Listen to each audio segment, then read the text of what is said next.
नमस्ते। Professional examination board training officer ITI training officer का नवंबर 2016 का पेपर है। ये 6 नवंबर 2016 शिफ्ट 3 थर्ड पेपर है। ये बहुत ज़्यादा ज़रूरी प्रश्न है और थोड़ा सा डिटेल में डिस्कशन होगा, तो पूरा ज़रूर देखें, मज़ा आएगा। पहला प्रश्न है, बृहत संहिता जो विभिन्न विषयों पर लिखी गई वैज्ञानिक सूचनाओं का संकलन है कि लेखक कौन है? तो इसके लेखक हैं बाराह मेहर। निम्न में से मध्य प्रदेश के हस्तशिल्प को प्रोत्साहित करने वाले एम्पोरियम का नाम क्या है? तो इसका नाम है मृगनयनी। मृगनयनी एक एम्पोरियम है, एक ऐसा ऑर्गेनाइजेशन है जो हस्तशिल्प को प्रमोट करता है और उसकी पूरे इंडिया में ब्रांचेस हैं।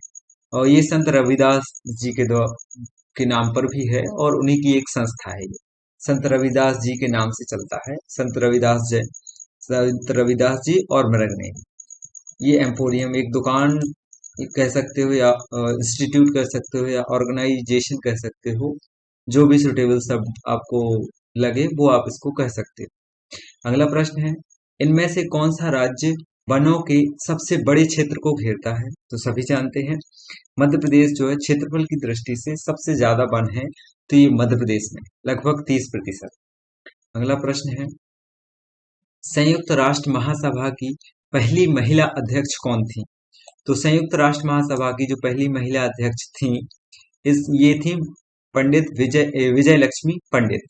ये हमारे पहले प्रधानमंत्री पंडित जवाहरलाल नेहरू की सिस्टर थी, बहन थी, और इनको राज्यसभा सांसद भी बनाया गया था 67 और 71 के ड्यूरेशन में। और हमारे भारतीय स्वतंत्रता सेनानी जो थे उनमें से ये एक थी। अगला नाम है सरोजनी नायडू जी का। तो ये कवियत्री थी और इनका जन्म हुआ था 13 फरवरी 1879 में। और इन्होंने पहली महिला कांग्रेस अध्यक्ष के रूप में भी अपने आप की एक छवि बनाई, जो कि 1925 में हुआ था। उसके बाद इनको उत्तर प्रदेश का पहली महिला राज्यपाल भी बनाया गया था और इनकी मृत्यु हो गई थी 2 मार्च 1949 को। और 13 फरवरी जब इनका जन्म है, उस दिन भारतीय या राष्ट्रीय महिला दिवस के रूप में पूरा देश मनाता है। और अंतर्राष्ट्रीय महिला दिवस के रूप में हम 8 मार्च को मनाते हैं। और 13 फरवरी भारतीय महिला दिवस है, राष्ट्रीय महिला दिवस। तो इसमें कंफ्यूजन ना हो, इसको जरूर ध्यान दें। तीसरा नाम लता मंगेशकर जी का है, जिनको सभी जानते हैं। ये बहुत ही ज्यादा फेमस हैं गायन के लिए। और जे जयललिता जी जो हैं, ये तमिलनाडु की पूर्व मुख्यमंत्री हैं। अगला है, सुनील गावस्कर ने निम्न में से कौन सी किताब लिखी? तो सनी डेज जो बुक है, ये सुनील गावस्कर जी की है और ये उनकी ऑटोबायोग्राफी है। अगला प्रश्न है, किसे फ्लाइंग सिख ऑफ इंडिया कहा जाता है?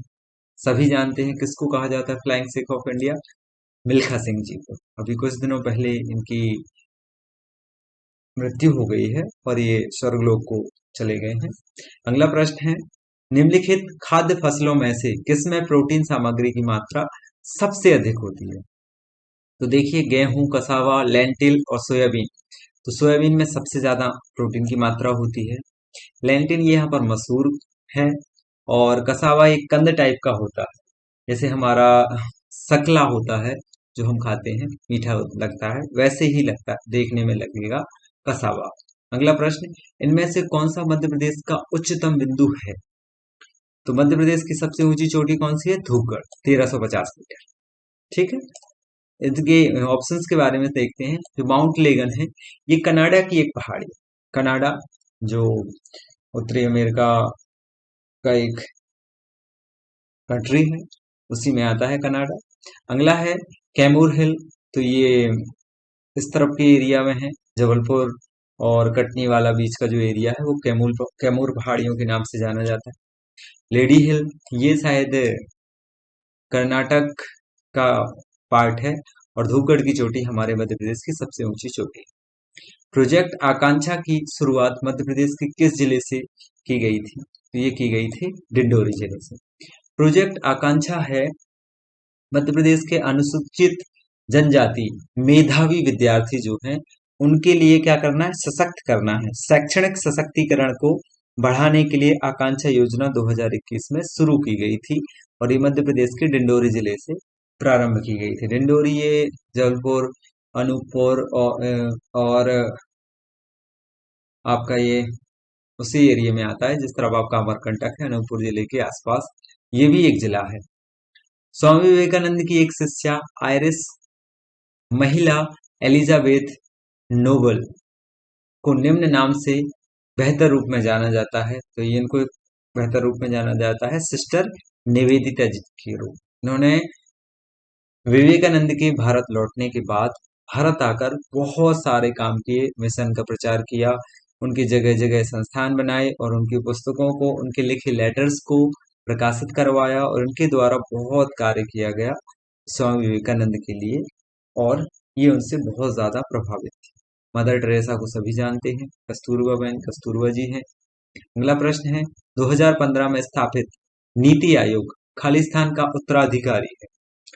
मतलब नीति आयोग को चेंज करके उसका नाम क्या रख दिया गया है, योजना आयोग। 2015 में इसका नाम चेंज करके योजना आयोग कर दिया गया है और इसके जो कार्यकारी या पदेन अध्यक्ष होते हैं वो श्री प्रधानमंत्री जी होते हैं और अभी इसके जो सीईओ कह सकते हो आप, चीफ एग्जीक्यूटिव ऑफिसर जो हैं वो है अमिताभ कांत जी। निम्न में से कौन सा राष्ट्रीय राजमार्ग मध्य प्रदेश से होकर नहीं गुजरता? तो सबसे पहले चार ऑप्शन है, चारों ऑप्शन पे थोड़ा थोड़ा डिस्कशन करेंगे, कौन सा कहां से जाता है ये भी देखेंगे। तो सबसे पहले देख लेते हैं हम 27, ठीक है। 27 जाता है आपका गुजरात के पोरबंदर से, ऐसे इस तरह से मध्य प्रदेश को चीरता हुआ जाता है, पोरबंदर से सिलचर जो असम में है। सेकंड आपका ऑप्शन है 28, तो ये उत्तर प्रदेश में शुरू होता है और वहीं पे समाप्त हो गोरखपुर वाले एरिया में आता है।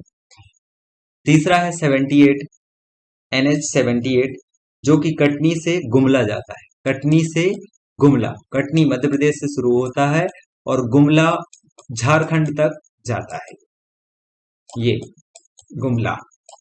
और फोर्थ है NH 79 जो तमिलनाडु में ही ज्यादातर पूरे में फैला हुआ है।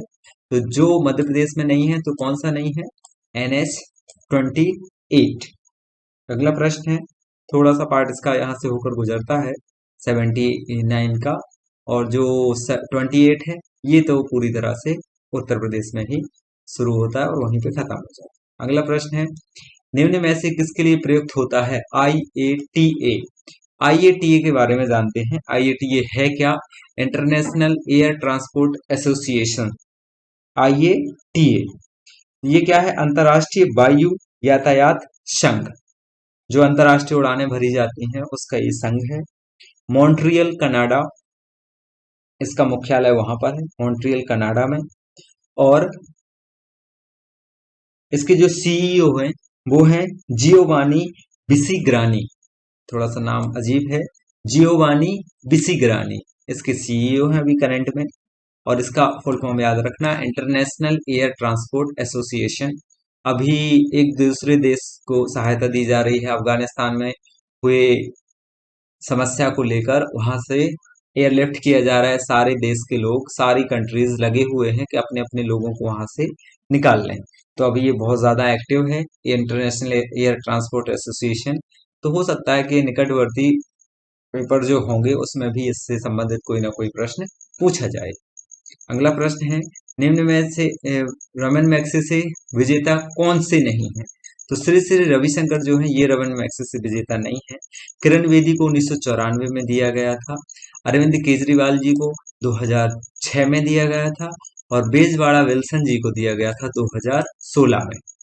तो इन सभी लोगों को दिया गया था। बाकी दिया किसको नहीं गया है, तो श्री श्री रविशंकर जी को नहीं दिया गया है, इनको दिया गया था 1994 में। किरण बेदी जी ने तिहाड़ जेल में, जब वो सबसे पहले आईपीएस ऑफिसर जब वो थी, तब उन्होंने तिहाड़ जेल में बहुत सारे ऐसे कार्य किए थे जो सराहनीय थे और लोगों से संबंधित थे, उनके भले के लिए थे, इसलिए उनको रमन मैग्सेसे जो एशिया का नोबेल है दिया गया था। और इसके बारे में जानेंगे। नमस्कार।